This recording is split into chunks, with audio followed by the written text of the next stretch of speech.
Hello, good morning, students. Today I am going to continue our chapter number 7, safely browsing on the internet. Today's topic is impact of internet on society. आज हम discuss करेंगे internet का हमारी society पर क्या effect पड़ता है, क्या इम्पैक्ट पड़ता है। ठीक है, crime on through the internet. ठीक है, इंटरनेट के थ्रू कैसे क्राइम फैल रहा है, ठीक, उसको हम जानेंगे। And next topic is what is cyber crime. अब इंटरनेट के थ्रू क्राइम कैसे फैल रहा है, ठीक है, इसको डिस्कस कर लेते हैं। जैसा कि आप जानते हो कि फेसबुक, ट्विटर, इंस्टाग्राम, ये सारे क्या है, व्हाट्सएप, ये सब क्या सोशल नेटवर्किंग साइट है। Social networking in the sense आप इसके जरिए लोगों से कनेक्ट हो सकते हो, सोशली लोगों से कनेक्ट हो सकते हो। फेसबुक आप जानते हो, फेसबुक में आपके फ्रेंड्स सर्कल होगा, उसमें आपके रिलेशन में भी जो होंगे, आपके रिलेशन में जो भी होंगे वो सारे एक दूसरे से कनेक्ट रहते हैं।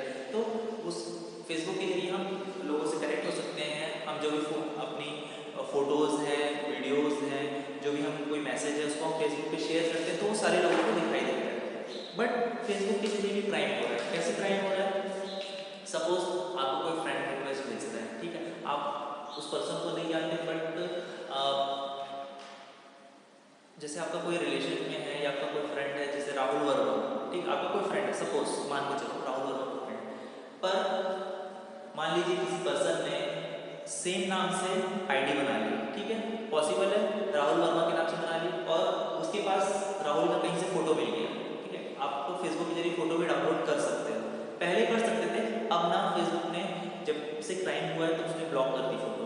आप फोटो को लॉक कर सकते हो, आपकी फोटो को कोई डाउनलोड नहीं कर सकता। बट अगर आपने लॉक लगाया है तो, अगर आपने लॉक नहीं लगाया तो आपकी फोटो डाउनलोड हो जाएगी। इसलिए आप फेसबुक में अगर आपने अकाउंट बनाया है तो आप उसको जाके लॉक कर दो, ठीक। तो क्या होता है, लोग क्या करते हैं, राहुल वर्मा के नाम से आईडी बना लेते हैं और उस फोटो को डाउनलोड करके अपनी आईडी में चिपका देते हैं और आपको रिक्वेस्ट भेजेंगे कि राहुल वर्मा की रिक्वेस्ट आई। तो आप क्या सोचोगे कि मेरा फ्रेंड है राहुल वर्मा, उसने मुझे रिक्वेस्ट भेजी, आप उसको एक्सेप्ट कर दोगे। कर लिया एक्सेप्ट, वो आपकी फ्रेंड लिस्ट में ऐड हो गया। अब आप जो भी इन्फॉर्मेशन फेसबुक पे डालोगे, जैसे आप कहीं घूमने गए तो आप उसकी फ़ोटो डाल दी, आपके घर बर्थडे है तो आपकी फ़ोटोज ने आपने फ़ोटो डाली, वो देख सकते हैं क्योंकि आपका फ्रेंड आपसे जुड़ गया, ठीक है। अब आपकी सारी इन्फॉर्मेशन को एक्सेस कर सकते हैं, ठीक। तो इसमें क्राइम बढ़ जाता है, ठीक है। उसने हो सकता है आपकी फ़ोटोज़ को वो कहीं और शेयर कर दे, ठीक है, तो वो भी एक क्राइम है, आपकी फ़ोटोज़ को वो शेयर कर रहा है, ठीक है। और वो आपके मतलब राहुल वर्मा आपका फ्रेंड तो है नहीं, हो सकता है वो आपको बोले कि मुझे कुछ पैसे दे दो, मुझे पैसों की ज़रूरत है, तो वो मैसेज करेगा आपको कि मुझे पैसे चाहिए। तो वो क्या करेगा, अकाउंट नंबर आपको दे देगा कि इस अकाउंट नंबर पर मुझे पैसों की ज़रूरत है, मेरी तबीयत खराब है, मुझे पैसे दे दो। आप क्या सोचोगे, मैं मेरा फ्रेंड है, आप उसको उस अकाउंट नंबर पर कुछ पैसे डाल दोगे, मान लो उसने 2000 बोला तो आपने 2000 डाल दिया, तो ये क्राइम तो है क्योंकि वो आपका एक तो फ्रेंड है नहीं, बाय गलती से वो आपने उसको ऐड कर लिया, आपको पता नहीं था और आपके पैसे भी चले गए, अब आपको पैसे मिलने वाले नहीं है क्योंकि आपका फ्रेंड तो है नहीं। तो ये क्राइम हो गया, ठीक है। तो इंटरनेट के जरिए ये क्राइम हो गया। अच्छा, हो सकता है वो आपका नंबर, फ़ोन नंबर मांगे, आपने उसको फ़ोन नंबर दे दिया तो अब आपको परेशान कर रहा है फ़ोन के जरिए, रात को 12 बजे, 10 बजे, 9 बजे, कभी भी फ़ोन कर रहा है, ठीक है। तो ये भी क्राइम है। तो ये सारी चीज़ें क्राइम हो रही है इंटरनेट के जरिए। तो इसको प्रोटेक्ट करने के लिए आपको सेफली ब्राउजिंग करना चाहिए। सेफली ब्राउजिंग मतलब कैसे आप सेफली इंटरनेट को चला सको, ठीक है, वो सारी चीज़ें हैं, ठीक। First is what is cyber crime. Today there are many disturbing things happening in cyber space. Cyber crime refers to the all activities in criminal intent in cyber space, ठीक है। ये जो इंटरनेट है, ठीक है, हम लोग इंटरनेट यूज़ करते हैं, क्या क्या इंटरनेट में यूज़ करते हैं, यूट्यूब देखते हैं, फेसबुक चलाते हैं, कोई टॉपिक सर्च करना है, वो सारी चीज़ें करते हैं, ठीक है। तो ये क्या होता है, एक साइबर स्पेस है, इसको हम लोग एक साइबर स्पेस नाम दे देते हैं। तो इसमें जो क्राइम होता है उसको हम लोग क्या बोलते हैं, साइबर क्राइम, ठीक है, इसको हम लोग बोलते हैं साइबर क्राइम।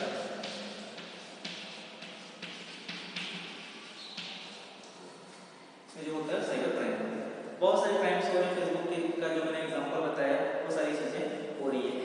वो क्या करते हैं, आपकी इंफॉर्मेशन को मिसयूज़ कर सकते हैं, ठीक है। अच्छा, ये भी हो सकता है वो आपसे आईडी पासवर्ड ले ले आपके अकाउंट का, तो भी मिसयूज़ है आपका, ठीक है। अब देखते हैं कौन कौन से साइबर क्राइम्स हो रहे हैं। पेज नंबर 125 में first is hacking. First is hacking.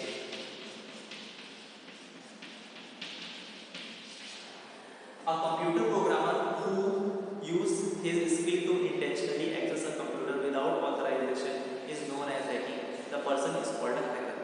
ऐसा पर्सन जो आपके कंप्यूटर में घुस जाता है और आपके कंप्यूटर की इंफॉर्मेशन को चोरी कर लेता है, ठीक है। जैसे आपके कंप्यूटर में बहुत सारी फाइल्स हैं, ठीक है, हो सकता है आपके पेरेंट्स की इंपॉर्टेंट फाइल्स हो, ऑफिशियल फाइल्स हो, तो वो क्या करता है, उसको चोरी कर सकते हैं। जैसे पाकिस्तान में मान लो कोई है, जैसे मान लीजिए आपके फादर आर्मी में है, ठीक है, और आपके फादर ने कुछ इंपॉर्टेंट फाइल्स अपनी कंट्री से रिलेटेड आपके कंप्यूटर में है, बट आपकी कुछ मिस्टेक्स, जैसे आप फ्री वाला कुछ डाउनलोड कर रहे थे, उसके चक्कर में वायरस आ गया, हो सकता है पाकिस्तान वाला ने वायरस डाला हो, ठीक, वो आप क्या कर सकता है, आपके फादर की इंफॉर्मेशन को चोरी कर सकता है, फाइल को चोरी कर सकता है। क्यों? क्योंकि वो इंडियन गवर्नमेंट की में काम करते, आर्मी में है, और इंडिया की सुरक्षा से रिलेटेड फाइल्स थी, उन्होंने चोरी की, तो वो हार्मफुल है हमारी कंट्री के लिए। तो वो जो हैकर होते हैं, वो जो पर्सन होगा जो आपकी फाइल चोरी करेगा, वो कहलाएगा हैकर, और जो प्रोसेस हुई क्या होगी, हैकिंग, तो आपकी फाइल हैक होगी, ठीक है। तो वो चोरी कर सकते हैं आपकी फाइल्स को, ठीक है। क्लियर है हैकिंग, ठीक है। वो हैकिंग में क्या होता है, वो आपके कंप्यूटर में बिना आपकी परमिशन के घुस जाता है। तो ये कैसे पॉसिबल है, वायरस के थ्रू ही पॉसिबल है। जब तक आपके कंप्यूटर में कुछ ऐसा वायरस नहीं आएगा तब तक वो नहीं घुस सकता, क्योंकि आपका कंप्यूटर सिक्योर है। बट इसलिए बोलते हैं एंटीवायरस यूज़ करो अपने कंप्यूटर में, ठीक है। कंप्यूटर में, इवन मोबाइल में भी, मोबाइल के लिए भी एंटीवायरस आ गया, मोबाइल के लिए भी यूज़ करना चाहिए, ठीक है।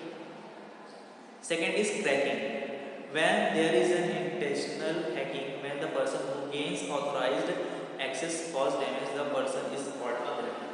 अगर हैकर जो है आपके कंप्यूटर में घुस जाता है, ठीक है, आपके कंप्यूटर में कोई भी फाइल को एक्सेस करता है और उस फाइल को ओपन कर देता है, ठीक है। जैसे उसने आपके कंप्यूटर में MS वर्ड की कोई फाइल है, ठीक है, वो आपके कंप्यूटर की फाइल को चोरी कर लेता है, मतलब कॉपी कर लेता है अपने कंप्यूटर में, ठीक है।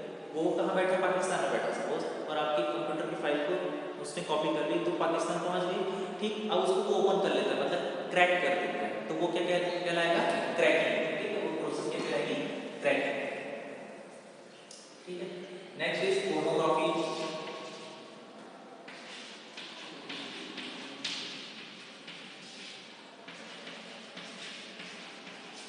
फोटोग्राफी क्या होती है, publishing information which is of sense in electronic form. जैसे किसी की कोई फोटो है, ठीक है, कोई नहा रहा है, कोई वॉशरूम में है, तो उसकी फोटो वो कैप्चर कर लेते हैं, ठीक है। जैसे क्या होता है, आप मॉल में जाते हो, ठीक है, मॉल में जाते हो तो वहाँ पे एक चेंजिंग रूम रहता है, जैसे आप कोई कपड़े खरीदते हो तो आप एक चेंजिंग रूम में जाके पहन के देख सकते हो।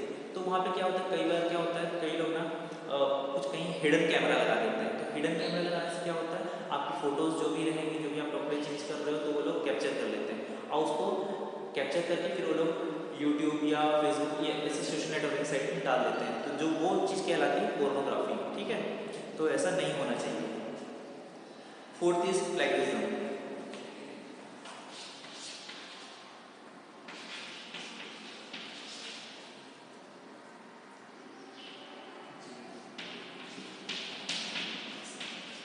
Plagiarism. Any person who distributes any electronic book or document without the consent of the concerned person. Plagiarism क्या होता है, जैसे आप मान लो आपकी फिजिक्स बहुत अच्छी है, ठीक है, या आपको साइंस बहुत अच्छे से आता है, ठीक है, आपको इतना अच्छे से आता है कि आप एक बुक खुद से लिख सकते हो। जैसे ये जो बुक है किसने लिखी है, सुमित्रा अरोड़ा ने, ठीक है। तो वो क्या है, एक ग्रेजुएट टीचर है और उनको प्रोग्रामिंग बहुत अच्छे से आती है, ठीक है। वैसे ही फिजिक्स की भी बहुत सारी बुक आती है, ठीक। तो अगर आपको कोई सब्जेक्ट अच्छे से आता है तो आप भी बुक लिख सकते हो, ठीक। अब आप जब बुक लिखते हो तो वो जो भी आप कंटेंट लिखोगे वो आपका कंटेंट है, पर मान लीजिए किसी ने आपके कंटेंट को चुरा लिया, ठीक है। जैसे आप बुक लिख रहे हो और लिखते लिखते ही पब्लिश होने से पहले, ठीक है, जैसे आप बुक लिख रहे हो, आप पब्लिश नहीं हुई, तो आपकी बुक नहीं छपी है और मैंने चुरा लिया वो कंटेंट, चुरा के अपने नाम से पब्लिश कर दिया, तो वो चीज़ कहलाती है प्लेगरिज्म, ठीक है। आपकी रिसर्च थी, आपने इतनी मेहनत की थी, आपने बुक लिखी, बट मैंने चुरा लिया, तो वो चीज़ कहलाती है प्लेगरिज्म। तो ये भी क्राइम होता है इंटरनेट पर, ठीक है। इसलिए उसको सेफ रखा जाता है, पासवर्ड प्रोटेक्टेड रखा जाता है, ठीक है। Software privacy.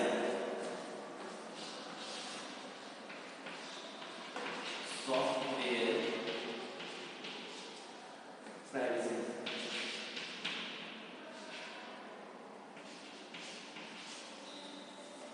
Unauthorised copying of software, ठीक है। जैसे आप कोई सॉफ्टवेयर खरीदे, ठीक है, जनरली क्या होता है हम लोग फ्री वाला सॉफ्टवेयर यूज़ करते हैं हमारे कंप्यूटर में, ठीक है। पर जैसे बहुत सारे सॉफ्टवेयर ऐसे होते हैं जिनको हमें परचेस करना पड़ता है, खासकर अच्छा आप लोग एंड्रॉयड स्मार्टफोन यूज़ करते हो, उसमें जो ऐप होते हैं वो सब फ्री में आते हैं, मैक्सिमम फ्री में आते हैं, ठीक है। बट जो iOS के हैं, जैसे आप एप्पल का फ़ोन यूज़ करोगे, उसमें जो क्या बोलते हैं ऐप आते हैं वो हमको परचेस करना पड़ता है। एंड्रॉयड में भी हमको बहुत सारे परचेस करने पड़ते हैं, पर जनरली फ्री में आते हैं, ठीक है। तो अगर मान लीजिए आपने कोई सॉफ्टवेयर खरीद के रखा है अपने कंप्यूटर में और कोई उसको कॉपी कर लेता है, मतलब चोरी कर लेता है, ठीक है, तो वो चीज़ क्या कहलाती है, सॉफ्टवेयर पायरेसी, ठीक है। मतलब वो सॉफ्टवेयर को आपने खरीद के रखा था पर किसी ने और उसको कॉपी कर लिया और यूज़ करा, तो वो कहलाएगा पायरेसी, ठीक है। अच्छा, आप लोग को कंप्यूटर में देखे होंगे विंडोज़ ऑपरेटिंग सिस्टम होता है, ठीक है। पता है वो जो ऑपरेटिंग सिस्टम है वो किस कंपनी ने बनाया है, माइक्रोसॉफ्ट ने बनाया है, ठीक है। माइक्रोसॉफ्ट ने बनाया, तो हम लोग जो यूज़ करते हैं वो हम लोग फ्री वाला यूज़ करते हैं, ठीक है। तो फ्री वाला जो यूज़ होता है ना वो किसी ने क्रैक किया है।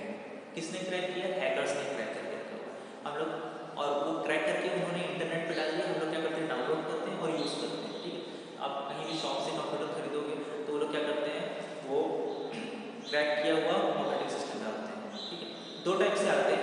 अच्छा, जब आप कंप्यूटर खरीदने जाओगे ना किसी शॉप में, तो वो लोग जब आप असेंबल करवाओगे, असेंबल मतलब क्या होता है कि हर पार्ट अलग अलग कंपनी का रहेगा। अच्छा, आप जब लैपटॉप लोगे तो लैपटॉप को आप अलग अलग पार्ट नहीं ले सकते, लैपटॉप एक पूरा कंबाइन आता है, ठीक है। तो लैपटॉप में ऑपरेटिंग सिस्टम कंपनी डाल के देती है, वो कंपनी से आता है, तो उसके लिए हमको पैसे उसको पे करने पड़ते हैं। किसके लिए, एक तो हार्डवेयर और दूसरा जो उसके अंदर ऑपरेटिंग सिस्टम, पैसे हमको पे करने पड़ते हैं। पर जो हम लोग असेंबल करवाते हैं, मतलब जैसे हमारे लैब में जो कंप्यूटर है वो असेंबल्ड है, मतलब आप देखोगे मॉनिटर किसी और कंपनी का है, सीपीयू किसी और कंपनी का है, माउस किसी और कंपनी का है, कीबोर्ड किसी और कंपनी का, मतलब पार्ट्स अलग अलग कंपनी के, तो वो होता है असेंबल, मतलब अलग अलग पार्ट्स को असेंबल जोड़ना, ठीक है। तो उसमें जो हम लोग ऑपरेटिंग सिस्टम यूज़ करते हैं वो पायरेसी वाला है, मतलब क्रैक वाला है, मतलब वो चोरी किया हुआ ऑपरेटिंग सिस्टम, ठीक है। वो किसने क्रैक किया, हैकर्स ने क्रैक किया और इंटरनेट पे डाल दिया, ठीक है। तो वो जो ऑपरेटिंग सिस्टम है वो अनसिक्योर होता है, मतलब उसमें आपका जो भी आप आईडी पासवर्ड डालते हैं ना वो चोरी हो सकता है। इसीलिए आपको एक जेन्युइन ऑपरेटिंग सिस्टम, मतलब एक अच्छा ऑपरेटिंग सिस्टम यूज़ करना चाहिए और एंटीवायरस भी यूज़ करना चाहिए, ठीक है। तो वो चीज़ कहलाती है सॉफ्टवेयर पायरेसी, मतलब आपने जो सॉफ्टवेयर यूज़ कर रहे हो वो क्रैक वाला है, ठीक है। Next 6 is forgery.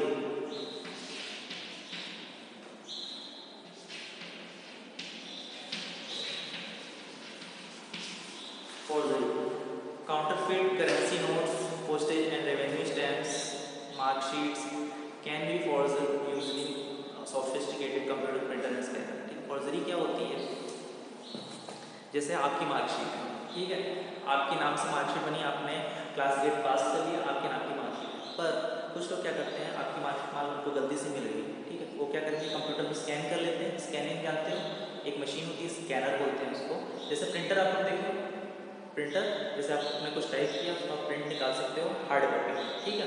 वैसे ही स्कैनर क्या होता है, वो आपकी फ़ोटो को या फिर आपकी मार्कशीट को स्कैन करता है, स्कैन करके कंप्यूटर में फ़ोटो के फॉर्म में सेव कर देता है, ठीक है। तो क्या करेंगे, आपकी मार्कशीट को लोग स्कैन कर लेंगे, अब जहाँ पे आपका नाम लिखा होगा वहाँ पे वो लोग किसी और का नाम डाल देंगे, ठीक है, बन गई मार्कशीट। फिर वो लोग उसको प्रिंट आउट से प्रिंटर से फिर से प्रिंट निकाल लेंगे, कलर प्रिंटर से फिर एज इट इज प्रिंट निकालेंगे, तो आपकी मार्कशीट की क्या हो गई, कॉपी बन गई, चोरी हो गई आपकी मार्कशीट, मतलब उन्होंने आपके मार्क्स को चोरी कर लिया, ठीक है, और उसमें नाम चेंज कर दिया, तो वो मार्कशीट, तो ये कहलाती है फोर्जरी, मतलब एक प्रकार की चोरी, ठीक है, मार्कशीट की चोरी हो गई, ठीक है। जो नोट होते हैं, हम लोग जो नोट यूज़ करते हैं, ठीक है, पैसे पे करते हैं ना 10 रुपये के, 20 रुपये के, 100 रुपये के, कई लोग क्या करते हैं उसको भी स्कैन कर लेते हैं, स्कैन करके हूबहू उसी का प्रिंट निकाल के वो लोग नोट चलाना चालू कर देते हैं, ठीक है, वो भी चोरी होती है, पकड़ाती है धीरे से जब हम लोग। अच्छा, उसके लिए थोड़ा सा स्मार्ट होना पड़ता है, आपको चेक करना पड़ेगा उसमें गांधी जी की फ़ोटो है कि, जब आप देखते हैं ना नोट में गांधी जी की फ़ोटो रहती है, कुछ स्पेशल लोगो होते हैं, गवर्नर के सिग्नेचर होते हैं, ये सारी चीज़ें, हालांकि ये लोग इतने स्मार्ट होते हैं कि हूबहू कॉपी करते हैं, बट जो नोट का जब आप देखोगे ना जो पेपर होता है वो थोड़ा सा डिफरेंट होता है, तो पता चलता है, पर कई जो नॉर्मल पीपल उनको नहीं पता चलता, वो लोग यूज़ करना चालू कर देते हैं, ठीक है। तो कई लोगों ने ऐसा किया, प्रिंटर खरीद लिया, स्कैनर खरीद लिया और कितने सारे पैसे बना लिए, और बाद में जब पकड़ाते हैं तो फिर जेल हो जाती है, क्योंकि इससे फोर्जरी पाकिस्तान से कई बार ऐसे नोट आते हैं, आप न्यूज़ सुनते हो तो पता चलता होगा, ठीक है। जैसे फॉर्जरी में आती है, ठीक है। ईमेल क्राइम्स होती है, ईमेल क्राइम्स के अंदर है स्पूफिंग है, स्पैमिंग है, सेंडिंग मैलिशियस कोड, बॉम्बिंग है, ठीक है। ईमेल के जरिए भी क्राइम होता है। कैसे होता है ईमेल के जरिए? आपको जैसे किसी ने कोई ईमेल भेजा, ठीक है, ईमेल में जैसे आप ईमेल को ओपन करोगे और उसमें देखोगे बहुत सारे लिंक रहते हैं, आपको ऐसा ऑफर आएगा कि जैसे हाँ कई ऐसे ऑफर आते हैं ईमेल के जरिए, आपकी लॉटरी लग गई है, आपको सैमसंग गैलेक्सी फ़ोन फ्री में दिया जा रहा है। अब कहाँ से मिलेगा? आपको नियरेस्ट जो पोस्ट ऑफिस है वहाँ पे जाके कलेक्ट करना है। बस उसको कलेक्ट करने के लिए आपको एक लिंक दे देगा, ईमेल में एक लिंक दे देगा, उसको आप जैसे ही क्लिक करोगे ना तो अब क्या होगा, क्लिक करोगे कुछ होगा नहीं, बट आपके कंप्यूटर में वायरस डाउनलोड हो जाएगा। तो ईमेल के जरिए भी वायरस फैलाया जाता है, ठीक है। इसीलिए आपको जब इस टाइप के कुछ स्पेशल ऑफर आ जाए ना तो उसमें ध्यान रखना चाहिए, एकदम अलर्ट रहना चाहिए कि आपको उस पर क्लिक नहीं करना है, ठीक है। नहीं तो बहुत दिक्कत होती है, एक वायरस डाउनलोड हो जाता है, कई लोगों के साथ ऐसा हुआ है, ठीक है। स्पैमिंग वही है, इसमें आपको बहुत सारे ईमेल्स इस टाइप के आते हैं। नेक्स्ट है banking, credit and related crimes. Bank से रिलेटेड भी क्राइम्स होते हैं। आप लोगों ने सुना होगा कई लोगों के घर में फ़ोन आता है कि आपका एक एटीएम ब्लॉक हो गया है, ब्लॉक हो गया है और आप उसके लिए आपको अपना एटीएम का कार्ड नंबर बताना है। तो आप जैसे ही कार्ड नंबर बताओगे तो आपके मोबाइल में ओटीपी आएगा, वो लोग पूछते हैं आप ओटीपी बताओ, जैसे ही आप ओटीपी बताओगे ना आपका अकाउंट, ठीक है। तो ये बैंकिंग से रिलेटेड भी क्राइम्स होते हैं। So this is the end of today's class. आज की क्लास हम एंड करते हैं, ठीक है। नेक्स्ट टॉपिक इज मालवेयर, ठीक है। हम लोग नेक्स्ट क्लास में डिस्कस करेंगे वायरस कितने टाइप के होते हैं, ठीक है, कौन कौन से टाइप्स होते हैं वायरस के, ठीक है। So thank you student.